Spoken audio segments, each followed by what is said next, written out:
Good morning. Happy Friday. Really glad to have you here. Today we'll do some more of chapter 1. All right, we'll get to a pretty good amount of it and stuff. Should be pretty cool. But more importantly, today at 1:10 we're going to have our first lab session. And lab starts officially at 1:10 p.m. and it's in room 2501. And to get to 2501, you go upstairs and you kind of go that way. 2501 is kind of halfway between the math department and the science department. There's an outside kind of corridor there, and 2501 is kind of on the left side if you're moving that way. I think it should be pretty chill to find, but definitely come check that out. If you have a printed copy of the 8 Bottles Lab and your calculator, you will absolutely be good to go today. One person said they had problems printing, and that's totally what the first week is for, getting all this stuff out. So please do know that I will have copies of the lab for you if you have problems getting it. If you have the companion, the 8 Bottles Lab is within it, and you should be good to go. We will, first of all, in this lab time, we'll talk about how the class rolls. We'll do a few little calculator things. I want to make sure everybody's good to go with calculators. And then we'll do this 8 Bottles Lab, which is honestly, I consider to be kind of a fun lab, all right? It's not hard. You mix chemicals together, watch for color changes, precipitates, and stuff like that. But you can also analyze the data to see patterns and to figure out what an unknown is. So it's got some good science to it as well. Any questions on any of that before we start? Yes? What page in the companion are we as far as the slides go again? Right on. It's Roman numeral 3. 1 to 5. 1 to 5. Good. So go to Roman numeral 3. And in the companion, it's like Roman numeral based. So all the Roman numeral 1 and then Roman numeral 2. But yeah, Roman numeral 3. And then the -1 means chapter 1. And then the last number is like the page number within that chapter. So thank you again for being on. Any questions? Everybody cool? Let's do this. All right. So at the end of Wednesday's class, we looked at this example of finding the density of a piece of copper. Now, density is a relationship between the mass and the volume. Mass is usually in chemistry expressed in grams, but it could also be kilograms, it could be pounds, one of the American imperial English units, which I'll try not to talk about, but usually in chemistry it's grams, all right? It's how much a substance weighs, if you will. We'll talk more about that later too. Now, volume is 3-dimensional space, and there's different ways to express volume, and we'll talk about that here in a little bit. One way that we'll use a lot is what's called a centimeter cubed. Now, centimeter cubed just literally means centimeters times centimeters times centimeters, all right? You could also have inches cubed, inch times inch times inch, that kind of stuff, all right? But in this case, it was looking for centimeters cubed, so we're good. So in this problem, we first converted the millimeters into centimeters, and knowing some of those metric conversions will be super helpful in this class. So the 0.95 millimeters became 0.095 centimeters. And then we multiplied the 3 dimensions together, which now are all in centimeters, to get this number. Now your calculator is going to give you this number. I'll talk about today why I'm pulling this number down to 6.4. It has to do with significant figures, so we'll talk about that today. So we'll talk about this later. And then finally, the density is just the mass of the copper divided by the volume. And that number comes out to be, in the calculator, this number, but again, for these mysterious Sig Figs, I'm going to call it 9.0 grams per centimeter cubed. This is a very reasonable density for a solid. Solids like copper usually go from a low of about 2 up to a value of about 20 or so if the units are grams per centimeter cubed. Next week, we'll look at some liquids, which will be much smaller numbers associated here, but same idea. And gases have even different values on top of it. Density is really important. Density can be used to distinguish different items from each other. If you don't know if you have copper or iron, all right, that would be a density test would be a cool way to do it. And sometimes you can even separate substances out. So for example, certain plastics will float on water and some will actually sink. So knowing the differences in density will allow you to separate one type of plastic from the other, stuff like that. This is just an example of how this can be kind of helpful, and it also involves what's called the Archimedes principle, which I'll talk about here in a little bit. This is an example of a graduated cylinder, and we'll use this next week in lab, but for right now, just realize that these measurements on the side here, these are volumes in centimeters cubed. And what we have here on the left is a cylinder with exactly 10.0 centimeters cubed of water, and we're throwing a piece of metal inside it, all right? We don't know what the metal is. We know the metal is one of these 5 metals, but we're not sure which one. So what we're doing here, excuse me, we drop the metal in the water, and you can see how the total volume reflects not only the water, but the piece of metal inside. And Archimedes was the first one to realize that. He realized that when you place objects together, this total volume represents the volume of both. And on a practical level, what that means, you can see here how the volume went from 10 centimeters cubed to 22.3 centimeters cubed. So the volume of the metal, which would be difficult to measure in this case, would be 22.3 minus 10.00. This number reflects all of the water plus the metal. So if you want just the volume of the metal, that's one way to do it. This is sometimes called the displacement method.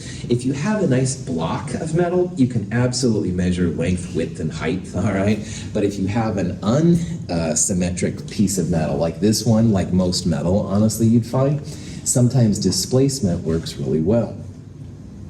So in this problem, we have a piece of metal and we weigh it on a balance. This is something we'll do next week too. 33.2 grams is the mass of this piece of metal. So we plot the 33.2 grams of metal into the water. The water volume goes from 10 up to 22.3. So the question is, what's the identity of the metal?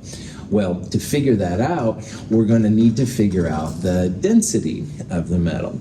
And density, once again, mass of the object divided by the volume of the object. So the mass part is easy, 33.2. We got that straight from the balance. The volume, what we'll do is we'll take the total volume, the metal plus the water, and we'll subtract the water when it was by itself. And whatever that number is, that's going to be the volume of the piece of metal. So in your calculator, what you can do, 33.2 grams, that's the mass part of the density. And then the volume, you would take the difference between the total volume and the volume of the water by itself. So 22.3 minus 10 would be 12.3 centimeters cubed. You could go 33.2 minus divided by 12.3, and the answer comes out to be 2.70 grams per centimeter cubed. And if you look at these values, if this is the only kind of metal you'd have, definitely here it's going to be aluminum. This is a piece of aluminum metal. Now, Archimedes is famous for figuring out supposedly in the bathtub about it. He was like stressed. The king said, "Archimedes, you better find a way to distinguish real gold from fake gold." That was a real problem apparently in the kingdom at the time. Some stories say you'll be threatened with death if you can't figure it out, but I think that's more BS now. But anyway, I don't know what happened. But anyway, he went into the bathtub to chill or whatever, and his body, of course, made the volume of the water go up. When he went out, he's like, aha, because he realized then that he could find essentially the density of the gold or fake gold. Real gold is about 20 grams per centimeter cube, and fake gold roughly 5 grams per centimeter cube. So there's a big difference in density. And that's how we realized you could find real gold from fake gold. Archimedes was able to save his life, if you believe that, or at least got some kind of reward from the king, hard to say. That's what the Archimedes principle is all about. Any questions? Notice on this problem, it said determine the identity of the metal, but really we really need to find the density. Sometimes chemistry problems are like that. It'll say find the identity of the metal, but oftentimes it means find the density first and then find the metal, or like we'll talk about later, it'll be something like find the molar mass when we talk about that of the compound, and then find the metal from the periodic table. So just FYI, that's something we'll run into a couple times. Okay, all elements have different densities, more, some, a little bit, some more, some and less. The most dense elements known are either osmium or iridium. And it's really interesting because over the last couple decades, sometimes people thought iridium was more dense, and then other times they thought osmium was more dense. Both of those metals can react with oxygen, so they become impure. And sometimes the purity of the sample will be enough to affect the density, making one more or one less and stuff like that. If you're a fan of the Avengers, woohoo, and who is it? No, I'm just joking, you don't have to like any of that stuff to do well in this class. But anyway, iridium was the metal that Loki was trying to get in Avengers 1. You don't need to know that. You don't have like even like science fiction, but you can also get out of my class. No, I'm just joking. Questions? Now, density is something that's called an intensive property of matter. This is a term once in a while we'll talk about, but not a lot, but it's important to make a distinction. Intensive just means that you can use a super, super small amount of substance to figure it out, or you can use like an amount that's equal to this room. It doesn't matter how much you have, you're going to get the same value. And density is kind of cool because of that. You can use really small samples or really big samples. Boiling point is another one, and melting points, of course. Magnetism is one, if you start getting into that kind of stuff. It doesn't matter how much you have. Most substances that we do measure, though, in chemistry and science are extensive. It does depend on how much. So you could have, for example, like mass, all right? Do you have 3 grams or 300 grams? There's a big difference. Volume is another example, 3 milliliters, 300 milliliters, you know? So all of those would be good things. So intensive, extensive just means if it matters how much you have or not, so. Here's another example. Mercury is one of the few liquids on the periodic table, and we'll talk more about that later. Mercury sometimes is called quicksilver. It's kind of a fun liquid. It's also very dangerous, so don't play with it. But anyway, if you do, it is kind of cool, actually. But anyway, just say no, kids. Anyway, Mercury has the symbol. Go ahead. Is it like, because I know some older people who have told me that they used to break them open and play with them in their hands. Is that dangerous? All right, you got me off on a tangent here, but it's a Friday, so this is a good thing. Pure mercury. If you have just pure liquid mercury, it's okay. Don't swallow it, don't eat it, stuff like that, and you'll be all right. But the problem with mercury is that, like most metals, it likes to give up electrons. And often when it gives up electrons, it makes a compound called methyl mercury. And methyl mercury is one of the most toxic substances known. I used to work at Dartmouth with a professor. Her name was Karen Wetterhahn, and she was a powerhouse when it came to medical things with chemistry. She had a huge research lab, and right after I left, apparently she went into someone's research thing where they were doing mercury, and without thinking, she just reached in to adjust some glassware. Methyl mercury was on it, and 3 weeks later, she was dead. And so that made me super hyper aware of how toxic some of these things are around us, right? Now, she was in a medical lab doing some pretty hardcore research, okay? And probably the people that were breaking them open to play with it, all right? Probably you're not gonna have it, but man, be careful, all right?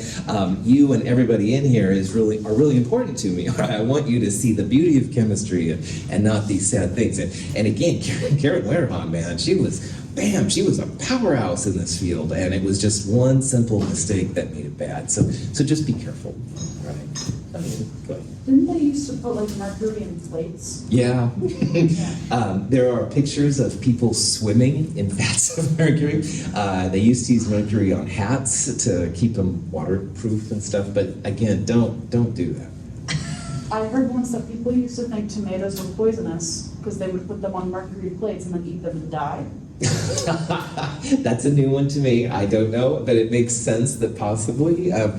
Mercury in its pure form, if you ingest it, like if you don't have the methyl mercury, it's more likely to make you go kind of insane. That's my understanding. But again, I don't know. So, good call. All right, definitely brought that back on, but excellent conversation. You got to hear a weird part of my back history. Anyway, mercury is actually a pretty dense liquid, 13.6 grams per centimeter cube. Does anybody know what roughly the density of liquid water is? 1 gram per centimeter cubed, or 1 gram per milliliter. So if you have the same amount of volume of mercury and water, mercury feels a lot heavier. You have a lot more mass per volume than you do with liquid water, which is kind of interesting. So let's say we wanted to find the mass of 95 milliliters of mercury. We find 95 milliliters of mercury in our stockroom, and we're kind of curious about it. All right? No problem. Well, this is the kind of question where you can use what's called dimensional analysis, or the factor label method, to figure it out. Now, dimensional analysis and factor label are just how to convert one kind of unit into the other. And we won't spend a ton of time on this, but I am going to give you some kind of hints and stuff about how this works out. First of all, you can see in this problem that I have milliliters, but there's also a centimeter cubed. And in science, a centimeter cubed is equal to 1 milliliter. Centimeters cubed, that's that centimeter times centimeter times centimeter, the length times width times height. And centimeters cubed is often the unit used for solids, because in theory, a solid does have rigid shape. You could have length, width, and height. But milliliters, on the other hand, if you have like a liquid, they can be poured, all right? So they don't have fixed length, width, and height. But a centimeter cubed and a milliliter are exactly the same, all right? You can have a centimeter cubed of a solid, you can have a milliliter of a liquid, and those values are interchangeable, all right? So someone wants to say, I've got 45 milliliters of my liquid, and someone else says, no, you've got 45 centimeters cubed of the liquid. They're both right, all right? 1 to 1, you can interchange them. Usually milliliters are used with liquids like here, and centimeters cubed are used with solids, but it's not a hard and fast rule. You could do either one. So in this problem, even though we have milliliters, because this 1 to 1 ratio, you can actually just take that out if you want and put centimeters cubed right there. Same value. Now, this is an example of this dimensional analysis process. And in the dimensional analysis process, you're always starting with something, which in this case is 95 centimeters cubed or milliliters, it doesn't matter.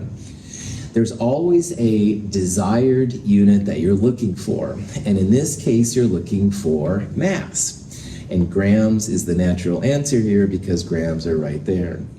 And to go from a volume to a mass, you have to have some kind of conversion unit. And in this problem, that's what the density is for, all right? That value, 13.6, says 13.6 grams of the substance in 1 centimeter cubed of the substance. Now, every time you have a conversion unit, you can flip them if you need to. So in this problem, we wanted the initial unit to cancel. Centimeters cubed divided by centimeters cubed, they cancel out. So we want this one on the bottom. However, with these conversion units, you could have also written on the bottom 13.6 grams and on the top 1 centimeter cubed. You can go back and forth. So in this problem, this dimensional analysis, we want the initial unit to cancel, which means the initial unit's on the top, the numerator, and the new cancel unit will be on the bottom, the denominator. So those are gone. Grams is the only thing left standing. 1.3 times 10 to the third grams, or 1,300 grams would be the answer. Your calculator will probably give you a different number. Again, I'm using these Sig Figs, which we'll talk about in a bit here to understand that. But any questions on the process, how we went from the centimeters cubed to the grams? Let's say that your boss or whoever you're working with doesn't like metrics. Get out of here. No, I'm just serious. And they want to know how many pounds that is. All right, no problem. You can look this up with Google or use my value, conveniently placed right here, 454 grams per 1 pound. Now, remember on this problem, you can have 454 grams per 1 pound, or you could have 1 pound per 454 grams. In all conversion units, you can do this, all right? So for example, 60 seconds on top per 1 minute on the bottom is legit, but you could also flip that and say 1 minute on the top per 60 seconds. So if we're starting with grams and we want pounds, do we want to have 454 grams on the top or 454 grams on the bottom? Bottom, right? Bam, bottom. Well done, man. Absolutely. Grams on the top needs to cancel. We don't want grams in the answer. We're done with grams. All right, we're moving on, moving to pounds. All right, and the way to get rid of that is have grams on top and grams on the bottom. In math, like 4 over 4 equals 1, x over x equals 1, grams over grams equals 1. That's what it means to cancel out. So in your calculator, 1,300 divided by 454, 2.9 pounds. Again, your calculator will probably give you different numbers. We'll talk about that here in a little bit. But any question on the process? Sweet. All right. Volume is really important. Volume is always a three-dimensional space, length, width, and height. So for example, this is an example of a meter cubed. And again, it's length, width, and height, or whatever you want to call it. Meters times meters times meters.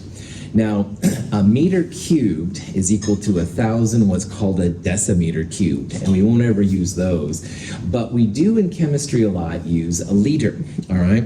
Now, a liter is really helpful to us. A liter which is a decimeter cube, which I don't think anybody but weird people use. Well, okay, I should not say that when I'm recording, but anyway, a liter is very common. A decimeter cubed is not. But a liter is equal to 1,000 centimeters, and that's what I wanted to point out. 1,000 centimeters cubed, and if a centimeter cubed is a milliliter, means that this is also 1,000 milliliters, all right? And we will use this one quite a bit. So a liter is equal to 1,000 milliliters or 1,000 centimeters cubed, and we will check that out. So you can see here, again, this is roughly a meter, all right? So if you break the meter cube down to this weird decimeter thing, which is a liter, and then just 1/1000th of that would be a milliliter. And again, depending on what kind of science you might do one day, maybe you would use the deciliter or decimeter cubed or something like that. Everybody is different. In physics, a lot of times they will use the meter cubed for different science reasons we'll talk about later. But again, in science and chemistry, in this class, these three right here are really important. All right, a liter is equal to 1,000 centimeters cubed or 1,000 milliliters, and a centimeter cubed and a milliliter are the same.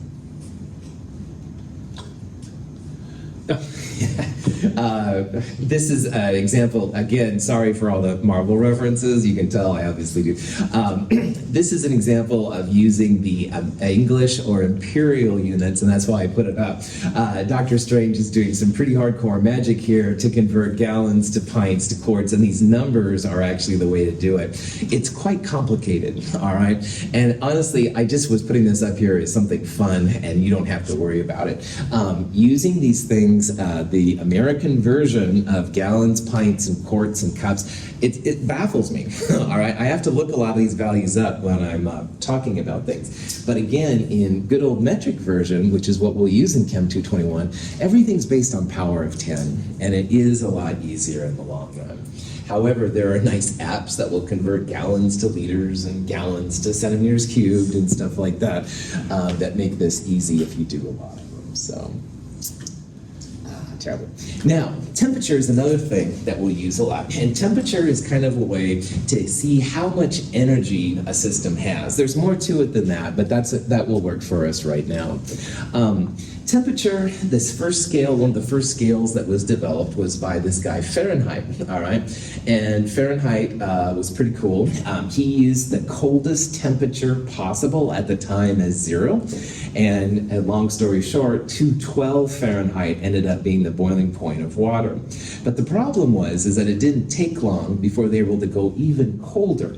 So good old Celsius here came up with the idea that, 0 to 100. 0 is where water freezes, and 100 is where water boils. And that was awesome, all right? So Celsius is what usually we'll use in the lab when we record temperature. Like next week, we'll actually use thermometers to measure temperature. However, when you're doing calculations with different temperature measurements, oftentimes you need to have positive values, all right? We'll see where this is later. So Kelvin, Lord Kelvin, and I'm going to put that Lord like in quotes like that because I've got some beef with Lord Kelvin. I'll talk about that in chapter 6, long story short. But don't talk about it right now. I've already told you my Mercury story. Profit back on. Kelvin came up with the idea of having a 0 Kelvin, which is where all matter stops. Now, all matter is kind of shaking a little bit, all right? Like I've had caffeine, so I'm probably shaking pretty good. But anyway, at 0 Kelvin, even I was super caffeinated, totally frozen, all right? 0 Kelvin is, in theory, the lowest temperature that's possible.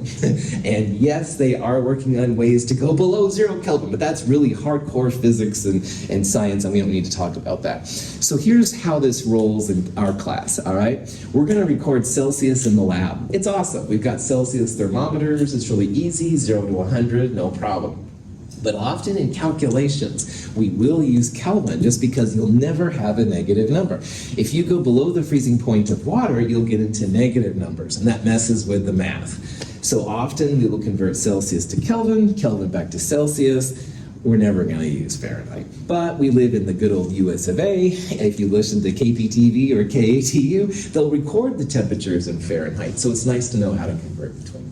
Are there any applications with like 0 Kelvin? Are they using it for anything in science? Oh yeah, oh yeah. Can you give some examples just for fun? Yeah, we'll see a little bit of that this term, and we'll see a lot of it next term in Chem 222 if you take it. Yeah, so there's absolutely some cool things you can do. If nothing else, right now, here's your fact of the day. The average temperature in space, about 4.4 Kelvin. So very, very, i.e. freaking cold. But we'll talk definitely more about that. All right. These are just a comparison of the freezing and boiling points of water. So in Fahrenheit, 32 is the freezing point of water, and 212 is the boiling point of water. So there's 180 degrees between these two. Fine. But notice in Celsius and Kelvin, Celsius goes from 0 to 100, so the difference between them is 100 degrees. In Kelvin, this 273.15 number, which is something you'll use a lot, by the way, so make a note of it, but freezing point 273.15 to 373.15, it's also 100. So Celsius and Kelvin are going to be our friends, and converting between them is going to be involving this 273.15. The change in temperature in Celsius will be the same as the change in temperature in Kelvin. And that's another really cool thing that will help us out in chapter 5 of Chem 221.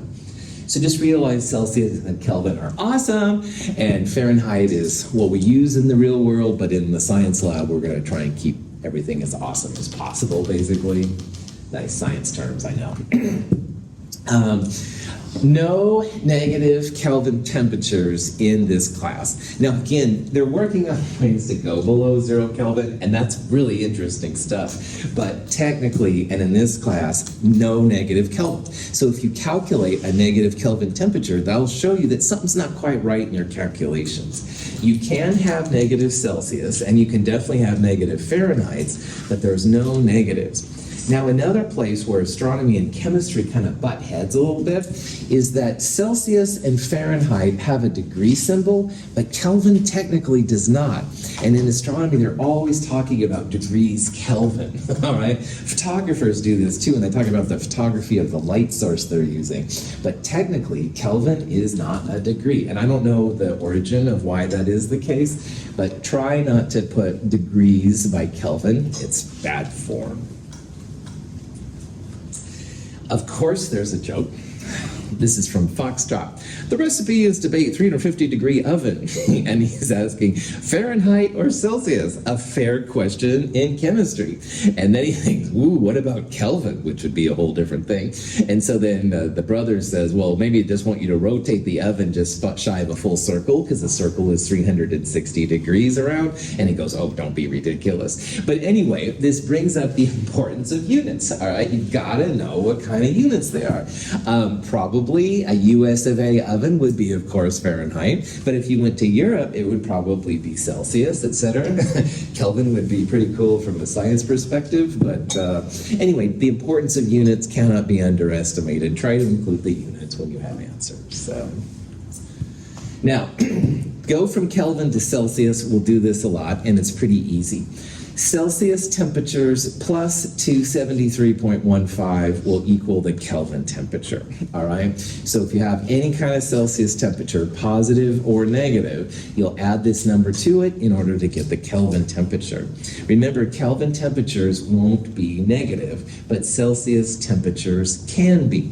So if you're ever not sure if the plus 273 goes on Celsius or Kelvin, just remember Celsius can be negative. You want to add that 273 to that number. A number we'll run into once in a while is the average temperature of our body, which is roughly 37 degrees Celsius. Now, for different reasons, I'm pulling the 0.15 off there. So I'll talk about that with the Sig Figs. 37 plus just 273 is 310 Kelvin. Notice that I have a little dot right there. That's another part about Sig Figs. We're going to talk about Sig Figs here in a little bit. I keep kind of like teasing you with all this Sig Fig stuff. Trust me, there's a reason. But anyway, this is how you would convert a Celsius to a Kelvin. You would just add it. And again, note there's no degree symbol by the Kelvin. I've used a lot of liquid nitrogen in my time. Liquid nitrogen is something that can be used to freeze things down. Really, really cool. Liquid nitrogen, 77 Kelvin, all right? Don't put your hand in it. Anyway, if you're curious what the Celsius temperature would be, in this case, you would subtract 273, and again, I'm pulling this off for different reasons I'll talk about, minus 196 degrees Celsius. So again, very, very, very, very cool. Again, Celsius numbers can be negative, but Kelvins in this class will never be negative. If you have to use Fahrenheit, and I will always give you this equation, by the way, on quizzes and exams and stuff, this is the equation to use. 9/5 is also 1.8. So sometimes you see 1.8 times the Celsius temperature plus 32 gives you Fahrenheit stuff. So anyway, this is an example of how to convert to Fahrenheit. Liquid helium is even colder than liquid nitrogen. Its temperature is 4.2 Kelvin. It's really, really, really wild stuff. If you want to go from Kelvin to Fahrenheit or anything like that, I would go through Celsius first and then on to Fahrenheit. So here's what I did. I took 4.2 Kelvin, I subtracted the 273.15 to get minus 269.0 Celsius. Remember, minus 273 is the coldest temperature, so this is pretty cool. But because we're after Fahrenheit, you can take this number, multiply it by 9/5 or 1.8, either way is fine, and add 32 to get this value right here. Honestly, at this point, Google has really good ways of converting numbers from Fahrenheit to Kelvin or vice versa, but it's also cool to know how to do it. And on a quiz or exam course, this might be nice. I would absolutely give you this number. We're not going to do a lot of Fahrenheit conversions, but I want you to make connections with your real world around you, all right? So you're listening to the radio and they say, hey, it's going to be a great day, about 80 degrees. it's not Celsius or Fahrenheit or Kelvin, so this would allow you to convert to one to the other. Any questions on that? All right, here's a possible kind of question you might see. It's not a big deal. These are 3 temperatures that are all found on the Earth, all right? 29 Celsius, 45 degrees Fahrenheit, and 256 Kelvin. And it says put them in order of increasing temperature. All right. So what you could use is you could use one or both of these equations. And what I would probably do, if you wanted to do it the right way, is I would convert everything to Celsius. Celsius is kind of the midpoint. You can go Fahrenheit to Celsius, you can go Kelvin to Celsius, so it would just be the least amount of work for you to do, and you've already got one value in Celsius. So either way you want to do it.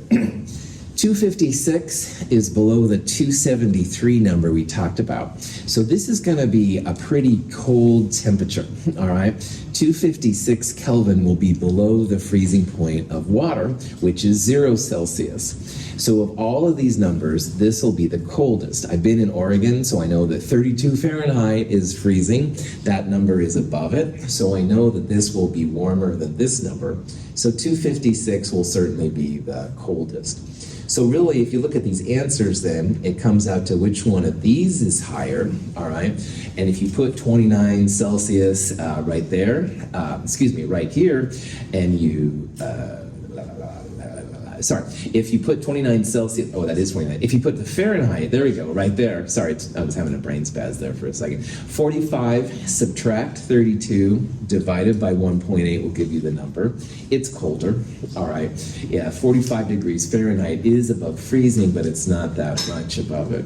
This number you can would be quite a bit closer, quite a bit higher and stuff like that. We talked that 37 degrees was the body temperature, which is 98.6, so this is closer to this. So. Anyway, if you have to do it, like I said, most of the time we're just going to talk about Celsius and Kelvin. We won't deal with Fahrenheit. But if you have to, it's all stuff you can do. Any questions? Units, like I said, are really important. So that Foxtrot example, I like it because, you have to know if your temperature officially of the oven is Fahrenheit, Celsius, Kelvin, or a full circle, whatever. And units are really important, of course, in chemistry. So for example, when it comes to length, you can have a meter, you can have a centimeter, you can have a yard, a mile, a kilometer, a nanometer, whatever. So you need to know what kind of numbers you're dealing with. Now, qualitative observations, are what we're going to do today in lab. We're going to look for the quality of the substance, and that usually means like the color. We're going to see if it's a solid or a liquid. We'll look for bubbles, things like that, things you can see with your eyes pretty readily. And those are kind of cool for a scientist. But when it comes to units, that's where the quantitative measurements becomes really important. It's a big deal to have 30 grams versus 300 grams, all right? These kind of things. Now, when it comes to these quantitative measurements, which do involve the unit, there's different types of pieces. So for example, length, I said, could be meter, centimeter, yard, mile, whatever. Scientists use what are called SI units as kind of a baseline, a way to measure things from one side to the other. And an SI unit can be really helpful when the calculations get a little crazier, and we'll see that later on this quarter. For right now, I just want to introduce the idea that these SI units are kind of the standard by which scientists use. And length would be meter, mass would be kilogram, time would be seconds and stuff like that. So we wouldn't talk about time if we're using SI units in decades, all right? We would probably use it in seconds. And there's reason why using SI units can be pretty helpful. I'm just kind of introducing it. SI stands for System International. It's a French expression, and I can't even speak my own language. But anyway, people get together in France once in a while and talk about the best type of unit. And this leads us into how these quantitative measurements can be made. And this is something that if you're new to science, you may not have thought about, but when you make a measurement, all right, it's a really good idea to do it a couple of times, because maybe the first time you do it, like you weren't paying attention or you were nervous or something like that. If you do it a couple of times, you get better and better at it, and you have better values to deal with. And this leads to what's called accuracy and precision.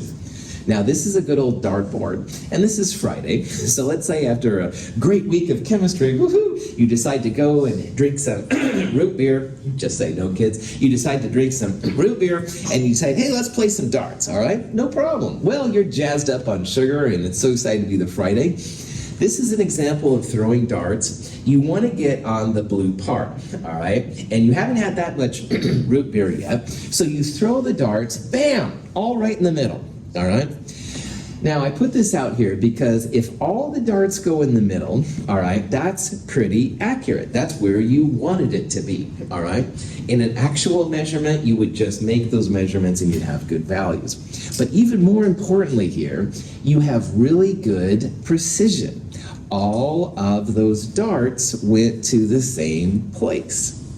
So precision is really a relative measurement of the different data trials to each other, all right? If you're recording, say, a runner doing a loop around the track, 30 seconds, 31 seconds, 30 seconds, those would be very, very precise measurements. All the measurements are really close. Now, maybe your, device wasn't measuring seconds right. That wouldn't be very good accuracy, but at least the values are precise. So precision is a term we'll use, and it just means how close the measurements are to each other.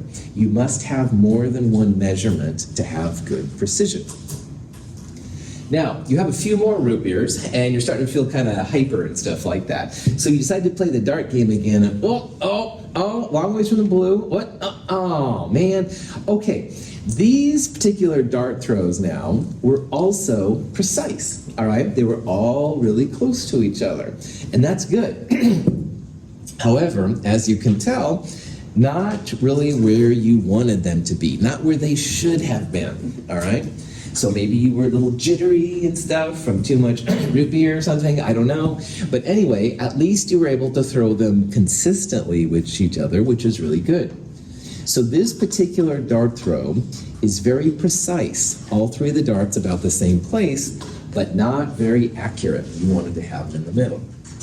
So you're getting kind of nervous, you have a few more root beers, and you decide, I'm going to do it this time. I'm going to knock it off the table. But you're so sugared up at this point, you start throwing the darts, and one goes there, one goes over there, one goes there, and the fourth one goes off and hits someone coming out of the restroom. Anyway, this is an example of making quote-unquote throws not precise at all, all right? They're all over the place, all right? You're so jazzed up on sugar, whatever, and stuff, you can't throw. So this particular thing right here is neither precise, because the three darts aren't together, and it's not very accurate. They're a long ways away from the blue spot. Now I put this out here because scientists, all right, they want to have values which at the very least are precise. Precision in science means that you did a good job on the measurements, your technology didn't let you down, and the values were at least very close to each other. That's high precision. Accuracy, though, usually means you've got to have some kind of external way to see how good you were. And if you take 100 values and they're all the same, well, that's probably more likely high accuracy, but you do need to have some way to do it. Now, in some of the labs we're going to do, there's a way to calculate precision. Parts per thousand is what we'll call it. And parts per thousand is a way to see how close your data values are to each other. And having a low precision means having them very close to each other, and usually that means high accuracy. But you don't always know if it's high accuracy or not. You need some kind of way to tell. Like in this one, we'll say that the blue dot was the accurate spot. So these values aren't precise, they're all over the place, and also they're not accurate. They're not even close to the middle part. This is a strange part about science that if you haven't seen this before, you might not have thought of, but it's something that all experimental people go through.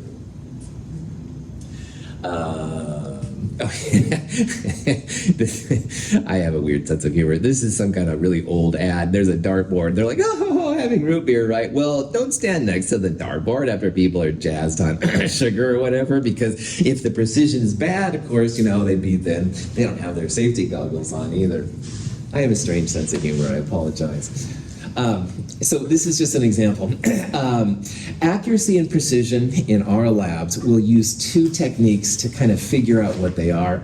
Here's the parts per thousand I was babbling about earlier. This one and this one would have good precision, and so they would have good values of parts per thousand. And in what we'll do when we do this, parts per thousand is just a number, and the smaller the number, the better. So this one and this one both would be good parts per thousand. This one would be bad parts per thousand. If you're going to do an accuracy, and we'll do some of these too, first of all, you have to know what the good value is, all right? Like somebody else has figured that out. And percent error will allow you to figure out how close your values are. So this top one up here, you'd have a really good percent error because all the numbers are where they should be. We can refer them to some kind of external source. But for these two, you'd have very poor percent error and stuff. The percent error numbers would be bigger here, and the percent error would be smaller here. And we'll do this in lab coming up. I'm just going to show these values here real fast and stuff. These are the ways to calculate it. Just kind of make a mental note that they're in here, but you don't have to write even this stuff down. The standard deviation is what I was trying to think of earlier, so sorry if I'm having a brain spaz. In math, they use this a lot, which is totally fine. We use this parts per thousand thing instead, which is cool, and percent error. So these are the ways you can do it. Here's an example of how you can do all this. Just kind of keep these in the back of your mind, starting with I think it's the 7th lab, the unknown chloride lab. We will actually do some parts per thousand and percent errors, all right? And it's not hard. These slides I threw in here just to give you examples. But for right now, honestly, it's not a big deal. We've got other things to think about. So, in the great world of experiment, which is where chemistry is, all right, we have to think about how close our values are to each other. And if you have good precision, that means you're paying attention, all right? You're not thinking about root beer later on at the dartboard, all right? You're trying to really focus in and get good values. So you can have good precision, but we also need to think about accuracy. And that can be a combination of not paying attention. It can also be a factor of there's something experimentally wrong, like maybe the technology wasn't calibrated and stuff. So. Any questions? This last topic of chapter 1 is probably the most important. It's not very fun, all right? My jokes fail miserably when it comes to this topic. But this is arguably the most important topic too, because it's one that will follow us all the way through Chem 223 and beyond. And here's the issue. Let's say you have this graduated cylinder. You put some water in it. Usually you read from the bottom of the meniscus, so right there. So I think all of us would realize 15, 16, 17, 18. This number is somewhere between 17 and 18 milliliters, all right? How much more? Exactly 17? No, I wouldn't say so because it's bigger than this number. 18? No, it's definitely less than that number. So is it 17.5? Is it 17.4? Is it 17.45? Blah, blah, blah. And I bring this up because this is experimental science in its purest form. What do you call your measurements? There's always an uncertainty in how many digits can be recorded. And that's a big problem when it comes to science because we want to be repeatable. Now, a lot of times people think, oh yeah, chemistry is great because the answers are always given. And that's more often true than not. But there's this uncertainty, all right? And even electronic devices will have this in them. We'll use a balance that's electronic. It gives you a number. Ooh, but that last number goes up and down a little bit. So this uncertainty is something that follows us around as chemists everywhere we go. This is a volume uncertainty, but there's mass uncertainty. There's time uncertainty. It's crazy. So significant figures, which I'll abbreviate Sig Figs a lot of times, is a method that scientists have figured out so that we can have repeatable data, all right? So that if you make a measurement and I make a measurement, it'll be somewhat consistent. And knowing these Sig Fig rules is very, very important when it comes to chemistry. Of all the chapter 1 kind of concepts, probably Sig Figs is the most important of all. There's a way to figure out what this value is with not getting too crazy. The Sig Fig value will tell us how many digits to report and also what to call it, all right? And if there's a little bit of uncertainty, it'll be a manageable amount. We'll talk about this more, it looks like, on Monday. So I apologize, I did not get to Sig Figs today. If you're totally bored over the weekend and you want to scan that, that would be really cool. But regardless, I look forward today about 1:10 to seeing you in 2501. Bring your 8 bottles lab, bring your calculator if you've got it. Just show up, worst case scenario, I'll be glad to see you. See you at 1:10. Have a good day.